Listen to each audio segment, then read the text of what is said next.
நாம இன்னைக்கு எங்க ஸ்கோரிங் பண்ண வந்திருக்கோம்னா ஃப்ளன்ச்ன்ற ரெஸ்டாரண்ட்டுக்கு தான். பாரிஸ்ல நீங்க லஞ்சோ டின்னரோ சாப்பிடணும்னா மினிமம் 7 to 10 யூரோஸ் இருக்கணும். ஆனா ஃப்ளன்ச்ல நீங்க 10 யூரோ இருந்தாலே ஒரு பஃபே சாப்பிடலாம். உள்ள என்டர் ஆகணும், பேசிக்கான டிஷ் ஏதாவது அங்க இருக்கிற மெனுல ஆர்டர் பண்ணிட்டு நீ உள்ள இருக்கிற கவுண்டர்ல எடுத்துட்டு போய் உங்களோட பில்ல கொடுத்த உடனே அவங்க நீங்க கேட்ட டிஷ்ஷை கொடுத்துருவாங்க. ஸோ அந்த மெயின் டிஷ் என்னன்னு பாத்தீங்கன்னா சிக்கன், ஃபிஷ் இல்ல போர்க், பீஃப்னு இருக்கும். அடுத்து கையோட பஃபே செக்ஷனுக்கு வந்தோடனே ஃப்ரெஞ்ச் ஃப்ரைஸ்ல இருந்து, கிரீன் பீன்ஸ்ல இருந்து, ரேட்டாட்யூல இருந்து, மேஷ்ட் பொட்டேட்டோஸ் எக்ஸெட்ரான்னு இருக்கும். ஸோ அதுக்கப்புறம் நீங்க எத்தனை தடவைனாலும் போய் அங்க எடுத்து சாப்பிட்டுக்கலாம். காசு இல்லாதப்ப ஃப்ரெண்ட்ஸை கூட கூட்டு போய் நீங்க ட்ரீட் வச்சுக்கலாம்.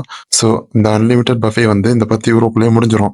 இது இல்லாமல் இங்கே ஆல்கோஹால்லேருந்து, டெசர்ட்லேருந்து, ஸ்டார்டர்லேருந்து, காஃபிலேருந்து, ட்ரிங்க்ஸ்லேருந்து எல்லாமே இங்கே என்ட்ரன்ஸ்லேயே இருக்கும்.